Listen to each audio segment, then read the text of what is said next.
The Mustang's scream cut through the timberline like a war cry. Hooves struck stone, sparks flying, and Gideon felt the raw earth tear under him as the rope cinched around his wrist dragged him across shale and pine needles. His lungs burned. His body bounced hard against roots and rocks, every bone threatening to snap under the weight of the mountain's fury. Above him the animal thrashed, white eyes rolling, foam spraying from its mouth. For a breath, Gideon thought death was near enough to taste. But then the slope changed. The ground fell away. Man and beast plunged together into a ravine hidden by brush so thick it swallowed sound. He landed hard, pain exploding in his ribs, his head filling with the ringing silence of concussion. And when he forced his eyes open, when the dust cleared, he saw it. A valley. Green where there should have been nothing but stone. A ribbon of water glimmering like silver against the bones of the range. Smoke lifting from a place no map had ever dared to name. He lay there, chest heaving, whispering to himself, "God help me, where in hell have you taken me?" But that was later. The secret valley, the smoke, the eyes watching from the tree line. To understand how Gideon came to be dragged into a place men weren't meant to find, you'd have to start before the Mustang ever smelled the iron on his hands. The year was riding hard into the 1870s, and Gideon Hale lived the way men lived when the world had already forgotten them. His cabin clung to the mountain shoulder, logs notched rough, smoke curling from the chimney, only when winter forced him to burn what he could. He had a rifle, a mule, and a silence that never lifted. Neighbors, if you could call men a half-day's ride-away neighbors, said Gideon had been a soldier once. Some swore he'd carried the flag for the Union. Others whispered darker things, that he'd left the army with blood debts unpaid. But Gideon never answered questions. He bought his flour, his coffee, his powder, then rode back to the mountains like a man carrying ghosts at his side. The only thing that broke the rhythm of his exile were the horses. Mustangs moved through the high country in small bands, their hooves carving freedom into the earth. Gideon watched them the way a starving man watches firelight. Something in them reminded him of what men lost when they chose fences over sky. He'd roped a few, broken them slow, traded them in town for supplies. But one in particular haunted him, a cold dark stallion with a blaze down its nose, wild as sin, untouchable as smoke. Men in the saloon said no one could lay hands on that one. It had sent 2 cowboys to the doctor and 1 into the preacher's box. Gideon only listened, face stone, but deep down he knew he would try. Not for money, not for pride, for something unnamed, the same thing that kept him breathing when the nights grew too long. It was late autumn when the chance came. The air was sharp, the peaks dusted with snow. Gideon tracked the stallion alone, following sign through the broken ridges until the herd spilled into a meadow rimmed with aspen gone gold. He moved like a hunter, rope coiled in his hand, breath steady. The stallion saw him first. Ears pricked, neck arched, muscles coiled under a coat that gleamed in the dying light. It screamed and the herd broke, thunder rolling across the valley floor. Gideon threw. The rope caught. And in the next instant, the mountain itself seemed to explode. The horse fought with a fury Gideon had never met in man or beast. It dragged him clean off his feet, hauled him through brush and stone, snapping saplings like twigs. He held on, boots digging furrows, until the world turned into a blur of pain and raw instinct. And then came the fall, the hidden ravine, the plunge into darkness. When Gideon woke, night had settled. His body ached like it had been hammered on an anvil. The stallion stood not far off, rope still trailing, its chest heaving in the moonlight. But Gideon's eyes were not on the horse. They were on the valley spread below, green as spring in a place where only rock should live. Pines swayed in an unnatural hush. A river cut silver through the black earth, its song low and steady. And there, just beyond the bend of the water, rose a thin column of smoke, curling from between huts half hidden in the trees. His blood ran cold. Settlements didn't exist out here. The nearest town was days away, and the tribes he'd known in these mountains had long since been forced south, east, anywhere but here. Yet fires burned. Shapes moved. He thought he saw figures watching from the edge of the treeline, still as carved stone. For the first time in years, Gideon Hale felt something crawl up his spine he hadn't felt even in war. Not fear. Recognition. As though the valley itself had been waiting for him, and now that he'd stumbled through its teeth, there'd be no turning back. He pressed his palm to the earth, cold sweat on his brow, whispering a soldier's prayer he hadn't spoken since Shiloh. Lord, keep me steady. The stallion snorted, pawed the ground, and Gideon followed its gaze. Across the dark water, just at the edge of the firelight, a woman stood. She did not move, did not speak, but the shine of her hair caught the moon. And in her stillness, Gideon knew his life had just turned. Gideon didn't sleep that night. He kept his back to a boulder, rifle balanced across his knees, watching the valley breathe under moonlight. The stallion had gone still, standing tethered like a sentry, with its ears pricked toward the tree line. Gideon's ribs burned from the fall, but pain was nothing new. What unsettled him was the silence. No owl, no coyote, just the crackle of distant fire. At dawn, mist rose from the river. The huts came into sharper view. Raw hides stretched over poles, smoke-stained hides patched against the cold. And there were people, figures moving quiet as ghosts. A child carrying a basket. 2 men bending over a net in the shallows. A woman with hair black as coal gathering wood. They looked like any tribe he'd known during the war years, except they weren't supposed to be here. By mid-morning, hunger gnawed at him. His canteen was half empty, his jerky gone. He thought of climbing back up, but the ravine walls loomed steep, slick with moss. Even if he could climb, the rope burns on his wrists would split again. The truth sat heavy. The only way out was through that hidden village. The woman he'd glimpsed the night before appeared again near the river. She carried a clay pot, dipping it into the current.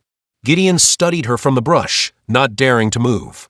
She was tall, her dress patched but clean, her shoulders squared with the kind of strength only necessity forges. When she straightened, her eyes lifted across the water, and for one long moment they locked on his. He didn't breathe, didn't blink. She did not cry out, did not summon others. She simply held his gaze, then turned back toward the huts, pot balanced against her hip. The message was clear enough. She knew he was here, and she would let the others decide. By afternoon, Gideon's body trembled with thirst. He rose at last, stumbling down to the river with his rifle slung, palms open to the sky. Every instinct screamed against it. A soldier showing himself to those who might still count the army as enemy? Suicide. But thirst is louder than memory. They saw him before he reached the water. For men stepped from the trees, bows drawn, eyes sharp. Gideon froze mid-step. His voice came out low, gravel-worn. I don't want trouble. Just water. The tallest of the men studied him, his face lined deep from mountain wind. Then, with a motion of his chin, the others lowered their bows. Gideon filled his canteen under their watch, drank deep, and wiped his beard with the back of his hand. When he straightened, the woman stood among them. She carried no weapon, only that same stillness. Her eyes were dark, but not hard. She said something in her tongue, and the men nodded. Then she spoke to Gideon in broken English. You hurt. Gideon hesitated, then gave a tight nod. Ribs. Nothing worse. She studied him a moment longer before saying, Come. They led him into the valley, into a place no white man had likely set foot in decades. Children peeked from behind hides. Old women muttered. A dog barked and then went silent at a sharp word. The people watched Gideon as though he carried fire in his hands. The woman guided him to a hut at the edge of the circle. Inside it smelled of smoke and herbs. She gestured to a mat, and when he lowered himself with a grunt, she knelt beside him. Her touch was practical, not gentle, testing his ribs, dabbing salve on rope burns. Gideon endured in silence, though his jaw set hard. At last she said, Name? Gideon. She gave a small nod. Delia. The name hung between them, strange in her mouth, softer than he expected. He almost asked if it was her true name or one given in trade with settlers. But the weight in her eyes warned him, some questions best left buried. The hours passed. Gideon learned nothing of the valley except that it thrummed with unspoken law. The men rarely spoke in English.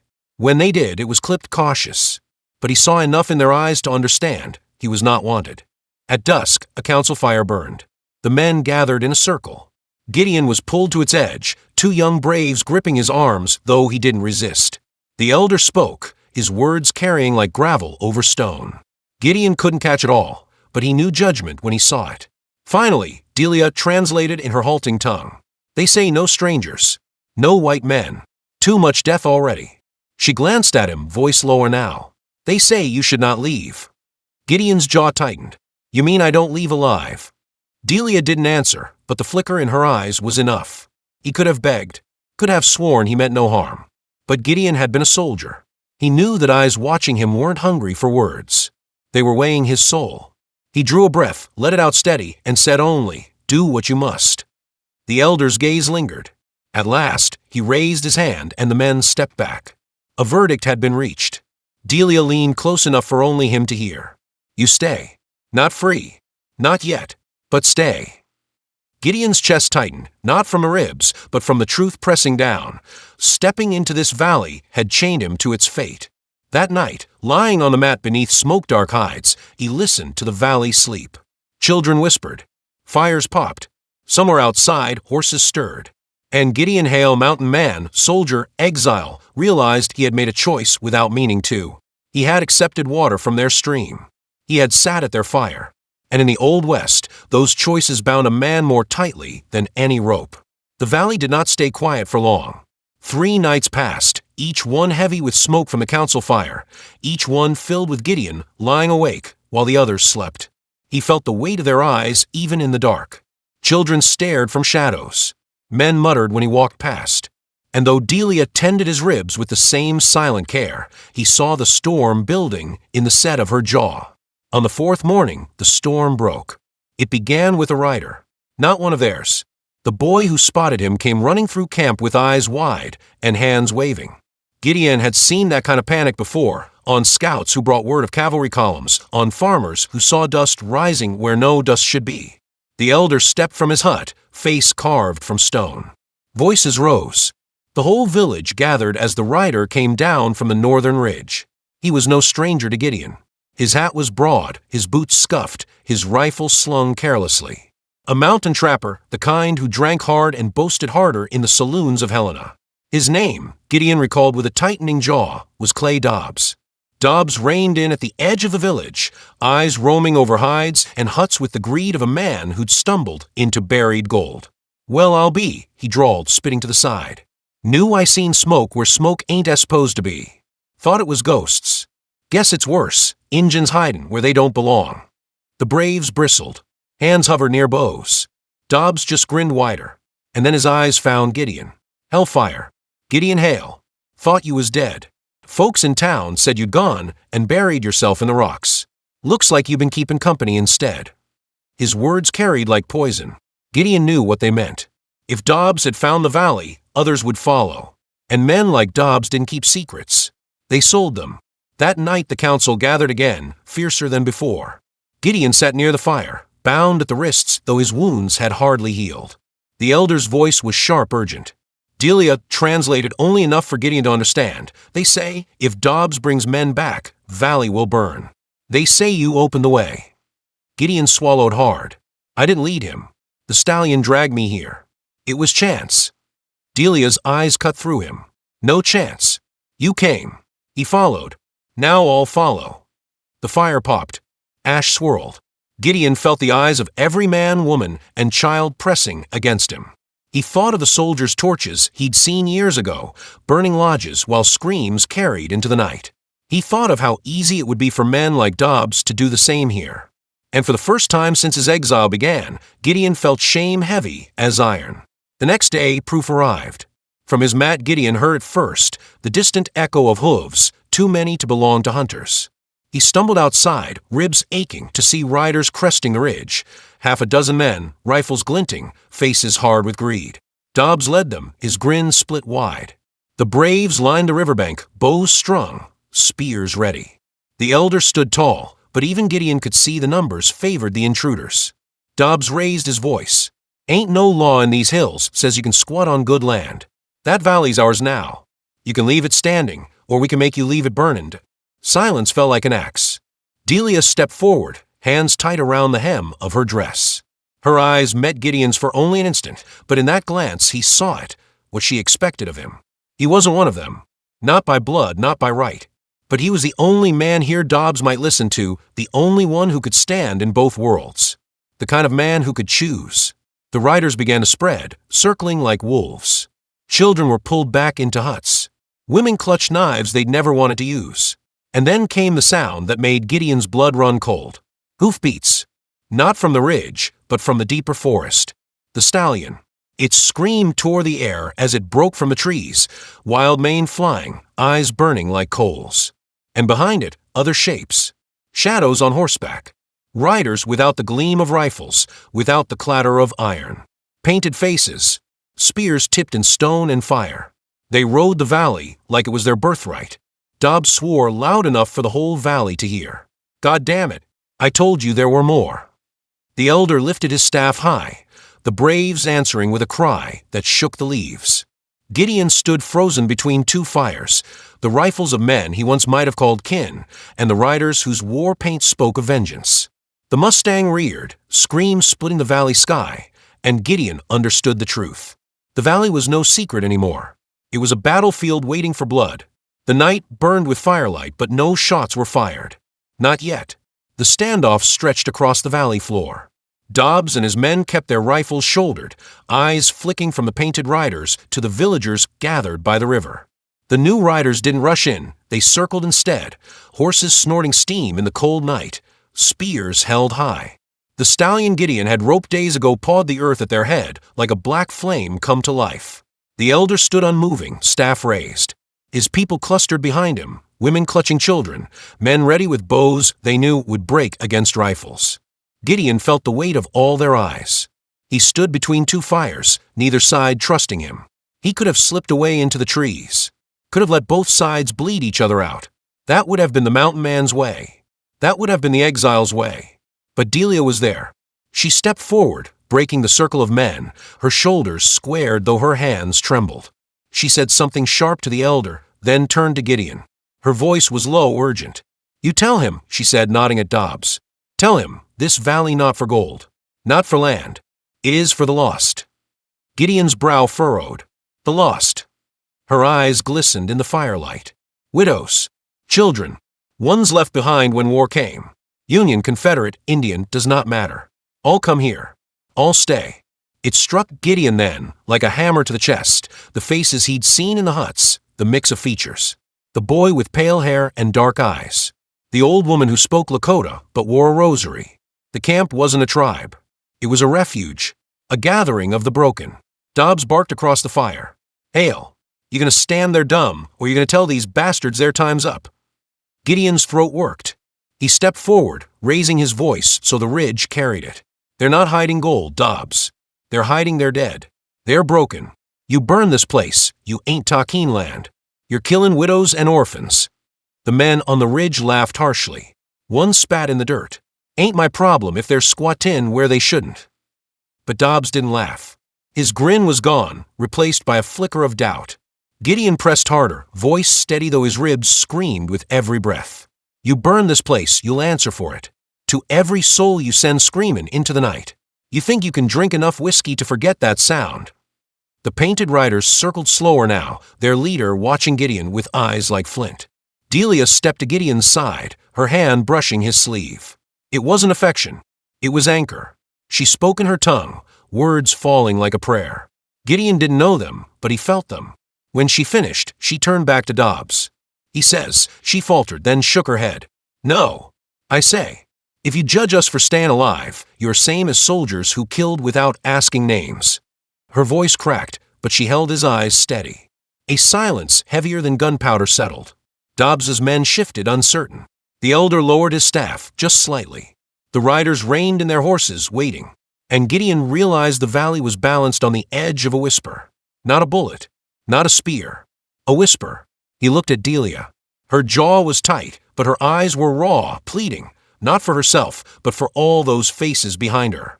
And something inside him, something long buried since the war, broke loose. He stepped forward, raising his rifle high, then drove its butt into the earth so it stood upright like a marker on a grave. His voice rang across the valley. No blood here tonight. Dobbs stared at him, disbelief and rage fighting in his face. You lost your damn mind, Hale? These people ain't yours. Gideon's voice dropped, cold as stone. Maybe not, but they ain't yours neither. The stallion screamed again, echoing against the cliffs. The painted riders lowered their spears a fraction, waiting for the choice to be made.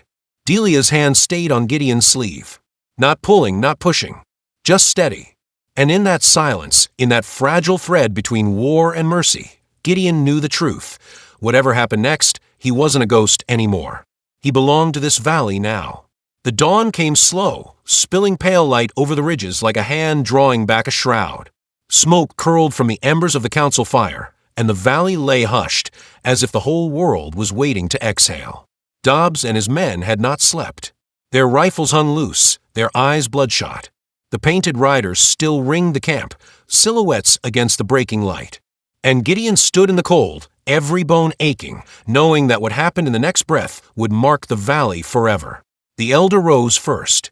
His staff struck the earth once, sharp as a gunshot. He spoke a string of words, slow and heavy. Delia translated, voice steady despite the tremor in her hands. He says blood brings more blood.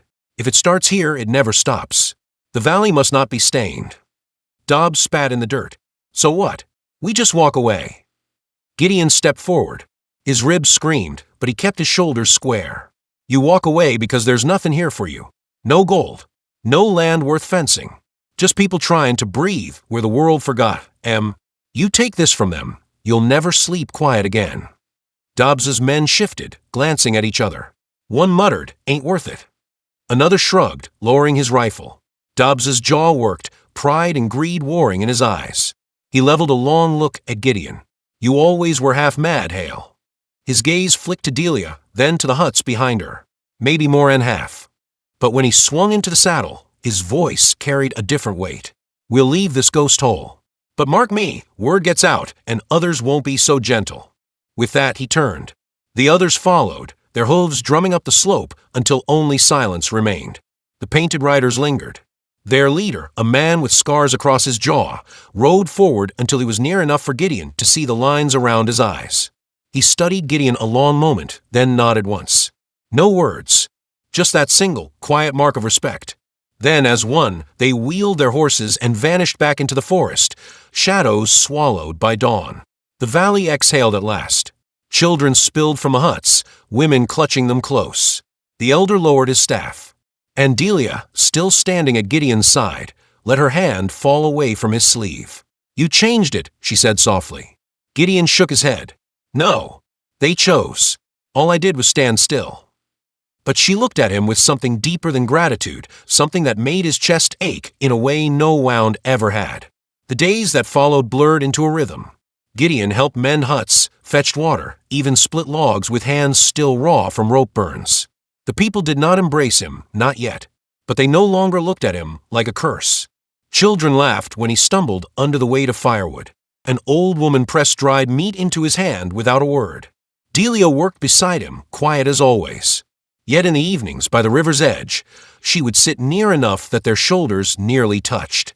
And in that silence, Gideon felt the kind of peace he had thought long buried. Winter crept fast in mountains. Snow dusted the peaks, and smoke rose steady from every fire. Gideon often thought of Dobbs, of the promise he'd left behind, that others would come. Maybe in spring. Maybe with more guns and less hesitation. One night, as the fire crackled low, Gideon asked Delia, if they come again, will you run? Her eyes found his in the shadows. We have run enough. This place, last refuge. If it falls, we fall with it. Her words cut deep. Gideon knew them true. And he also knew he could never walk away now. The valley wasn't just theirs anymore. It was his too. Years later, men in the saloon still whispered about Gideon Hale, the soldier who'd vanished into the mountains, the trapper who never came back. Some claimed they saw him once, riding a black Mustang with a blaze down its nose, a woman at his side, and children trailing on ponies. Others swore he died in some nameless canyon, bones left for wolves. But those who knew the valley, those who'd been taken in and given bread when the world left them starving, told a different story. They said Gideon Hale found a place where the lost became whole again, and that the secret valley, hidden by smoke and stone, kept him until his last breath, haunting him not with fear, but with belonging.